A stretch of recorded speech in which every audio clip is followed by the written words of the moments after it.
Hello students, today we are going to start with a new poem, that is the second poem, An Elementary School Classroom in a Slum by Stephen Spender. So first of all I would like to introduce you about the poet, that is he was an English poet and an essayist. He left the University College Oxford without taking a degree and went to Berlin in 1930.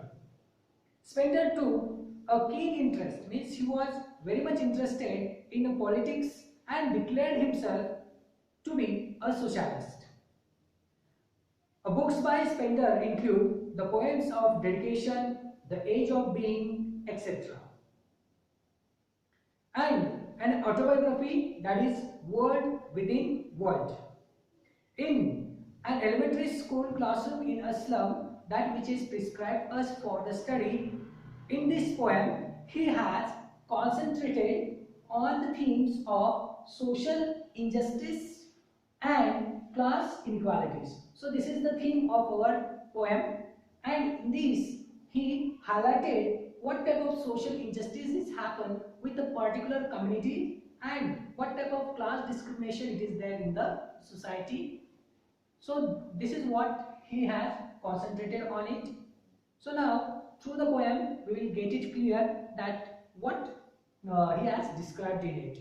Okay, so the children of an elementary school classroom in a slum look pathetic and miserable.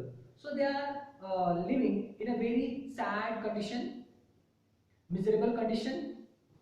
They have pale and lifeless faces. This means what? They are really very much sad and they are not having any kind of emotions. Their disorderly hair are torn around and look like rootless weeds. This means what? Their hairs are not properly combed and also they are just like a dried grass. So they are depressed and keep their heads down. So they are always under pressure and used to keep their heads down. They have stunted growth because of that malnutrition. Stunted means what? Underdeveloped, means not properly developed. They inherit the diseases of their parents. So they inherit their means their parents transfer their disease to the children. They do have the dreams, means just like the ordinary child, they are having the dreams in their life. A sweet young boy is sitting unnoted, means nobody is noticing him, at the back of his dim classroom, and he is dreaming of the squirrel's game in the tree and of the other interesting places. So he is dreaming about that he also wanted to enjoy the outer world which is full of joy and happiness. So he wanted to move there other than his dull and the drab classroom. In the next stanza, the gifts given as donation and a picture of a Shakespeare's head are hung on the unpleasant creamy walls. So the walls of that classroom is unpleasant and creamy walls are there. And whatever the gifts which are given by the higher classes, higher societies, that are being placed there, and also a picture of a Shakespeare's head, it is hanged on that wall. But these are useless to these unfortunate children.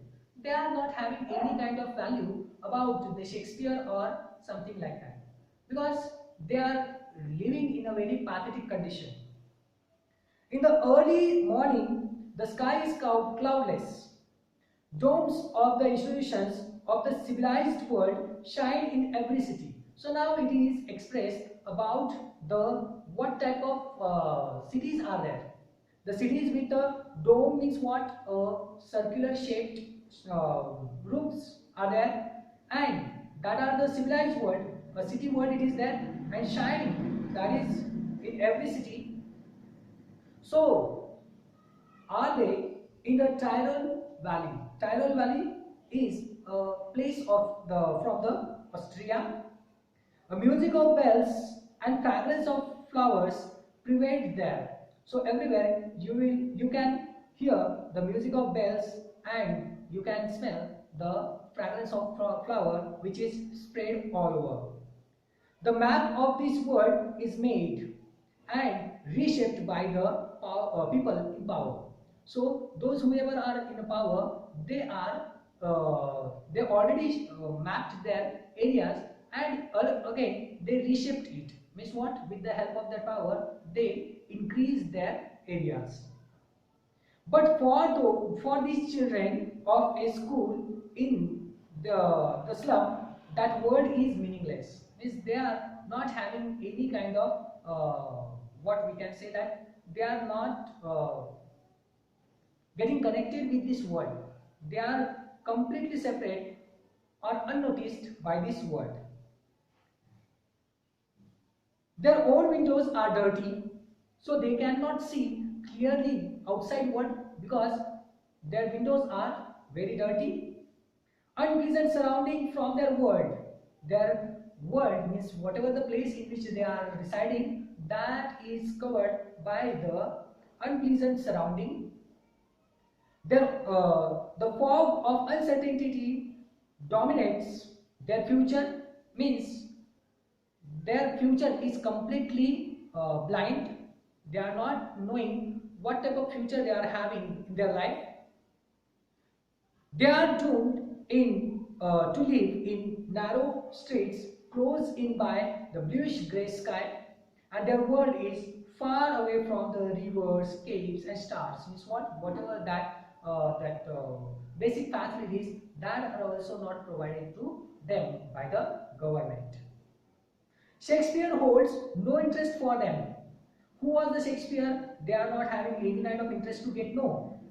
Their world is far away from rivers, caves and stars, and nor the map of the world does them any good. So whatever world it is there, they are not having any kind of value. This map shows a world which is not theirs. So that world is not belonging to them. This world is full of attraction. There are beautiful shapes, warmth of the sun and love. Means all types of facilities, amenities are available there, but these are not belonging to these slum children. This world is full of attraction. They are tempted to steal them away by running away from their miserable surrounding. Means they also wanted to steal it. They live in their narrow, crowded holes or the layers. They are living in a very compact manner areas.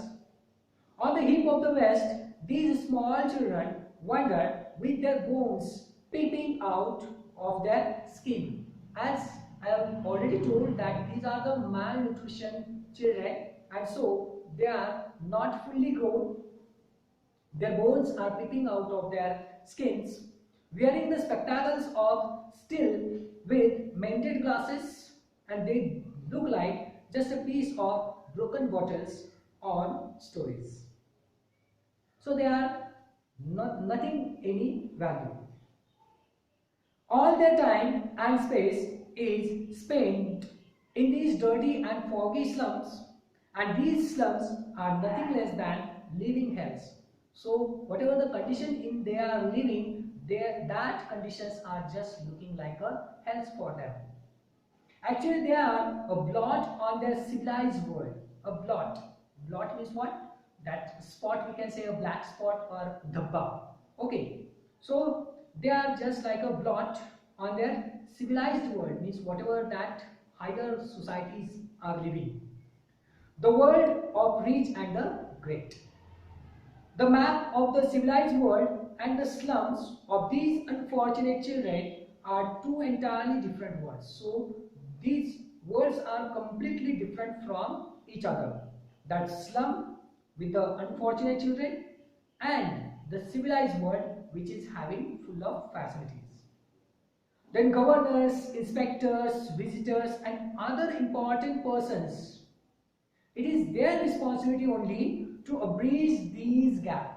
Means they should do something to remove these gaps. But they are doing nothing. They must peep into the world of the children living in slums. They should know that what sort of life these children are living. They must take their own world, the world of these slum children too. Means whatever the world these people are enjoying, that should be, they should try to given them also. Their unsuitable environment of the slums has blocked all their gates to progress. So whatever the conditions they are living in, that is just like a block for them and they are stopped with their progress. They are lying shut like catacombs. Catacombs means what? That is underground graves. Means just they are lying like a dead bodies. There, these obstacles should be broken. So whatever the obstacles are there, that should be broken. Everything that binds them should be broken and they must be allowed to breathe in the open. Means they should also get the opportunity for their own improvement. They must be allowed to come out of their narrow legs and the dirty slums of the town. So let them enjoy the beauty of the green fields. Means let them enjoy the outer world. Their world should extend to the sky, blue waves rising over the golden sands. Let the pages of wisdom to be open for them. Let their tongues express themselves freely without any check or fear. So let them express themselves with their own words. Only those people make or create history whose language has a warmth and the strength of the sun. So this is what, whenever they will start to express themselves, then only they will having the opportunity for their own development and they will be able to come out of their hell-like areas or the slums. So this is what the story of that poor peoples, it is explained through this poem by Stephen Spender. So this is how we have completed the poem. Thank you.